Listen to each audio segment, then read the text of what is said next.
1 Kings 20. And Ben-Hadad, the king of Syria, gathered all his host together. And there were 32 kings with him, and horses and chariots. And he went up and besieged Samaria, and warred against it. And he sent messengers to Ahab, king of Israel, into the city, and said unto him, Thus saith Ben-Hadad, Thy silver and thy gold is mine, thy wives also, and thy children, even the goodliest, are mine. And the king of Israel answered and said, My lord, O king, according to thy saying, I am thine, and all that I have. And the messengers came again, and said, Thus speaketh Ben-Hadad, saying, Although I have sent unto thee, saying, Thou shalt deliver me thy silver and thy gold and thy wives and thy children, yet I will send my servants unto thee tomorrow about this time, and they shall search thine house, and the houses of thy servants, and it shall be, that whatsoever is pleasant in thine eyes, they shall put it in their hand, and take it away. Then the king of Israel called all the elders of the land, and said, Mark, I pray you, and see how this man seeketh mischief. For he sent unto me for my wives, and for my children, and for my silver, and for my gold, and I denied him not. And all the elders and all the people said unto him, Hearken not unto him, nor consent. Wherefore he said unto the messengers of Ben-Hadad, Tell my lord the king, all that thou didst send for to thy servant at the first I will do, but this thing I may not do. And the messengers departed, and brought him word again. And Ben-Hadad sent unto him, and said, The gods do so unto me, and more also, if the dust of Samaria shall suffice for handfuls for all the people that follow me. And the king of Israel answered and said, Tell him, Let not him that girdeth on his harness boast himself as he that putteth it off. And it came to pass, when Ben-Hadad heard this message, as he was drinking, he and the kings in the pavilions, that he said unto his servants, Set yourselves in array. And they set themselves in array against the city.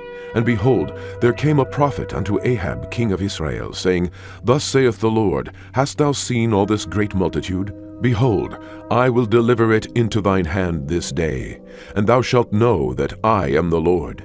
And Ahab said, By whom? And he said, Thus saith the Lord, even by the young men of the princes of the provinces. Then he said, Who shall order the battle? And he answered, Thou. Then he numbered the young men of the princes of the provinces, and they were 232. And after them he numbered all the people, even all the children of Israel, being 7,000. And they went out at noon, but Ben-Hadad was drinking himself drunk in the pavilions, he and the kings, and 32 kings that helped him.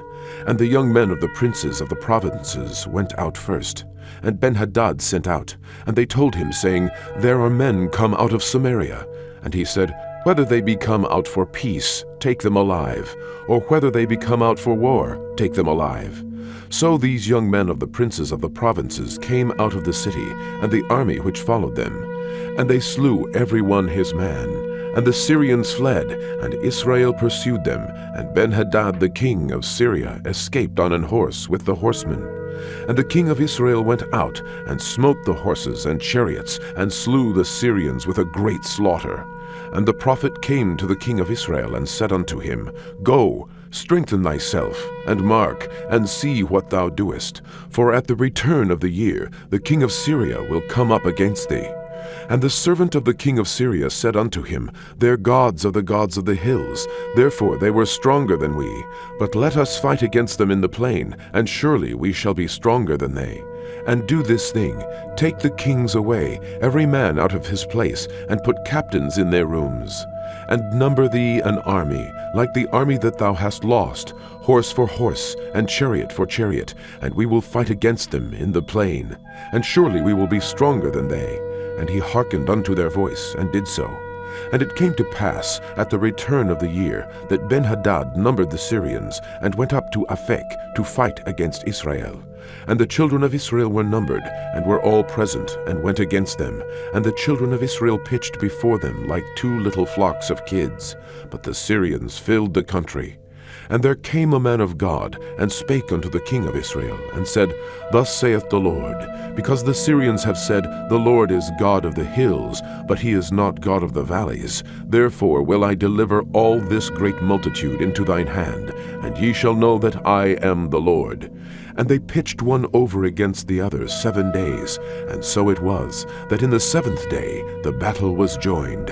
And the children of Israel slew of the Syrians 100,000 footmen in 1 day. But the rest fled to Aphek into the city, and there a wall fell upon 27,000 of the men that were left. And Benhadad fled, and came into the city, into an inner chamber. And his servants said unto him, Behold now, we have heard that the kings of the house of Israel are merciful kings. Let us, I pray thee, put sackcloth on our loins, and ropes upon our heads, and go out to the king of Israel. Peradventure he will save thy life. So they girded sackcloth on their loins, and put ropes on their heads, and came to the king of Israel, and said, Thy servant Benhadad saith, I pray thee, let me live. And he said, Is he yet alive? He is my brother. Now the men did diligently observe whether anything would come from him, and did hastily catch it. And they said, Thy brother Benhadad. Then he said, Go ye, bring him. Then Benhadad came forth to him, and he caused him to come up into the chariot. And Benhadad said unto him, The cities which my father took from thy father I will restore, and thou shalt make streets for thee in Damascus, as my father made in Samaria. Then said Ahab, I will send thee away with this covenant. So he made a covenant with him, and sent him away. And a certain man of the sons of the prophets said unto his neighbor in the word of the Lord, Smite me, I pray thee. And the man refused to smite him. Then said he unto him, Because thou hast not obeyed the voice of the Lord, behold, as soon as thou art departed from me, a lion shall slay thee. And as soon as he was departed from him, a lion found him, and slew him. Then he found another man, and said, Smite me, I pray thee. And the man smote him, so that in smiting he wounded him. So the prophet departed, and waited for the king by the way, and disguised himself with ashes upon his face. And as the king passed by, he cried unto the king, and he said, Thy servant went out into the midst of the battle, and behold, a man turned aside, and brought a man unto me, and said, Keep this man. If by any means he be missing, then shall thy life be for his life, or else thou shalt pay a talent of silver. And as thy servant was busy here and there, he was gone. And the king of Israel said unto him, So shall thy judgment be, thyself hast decided it. And he hasted and took the ashes away from his face. And the king of Israel discerned him that he was of the prophets. And he said unto him, Thus saith the Lord, Because thou hast let go out of thy hand a man whom I appointed to utter destruction, therefore thy life shall go for his life, and thy people for his people. And the king of Israel went to his house heavy and displeased, and came to Samaria.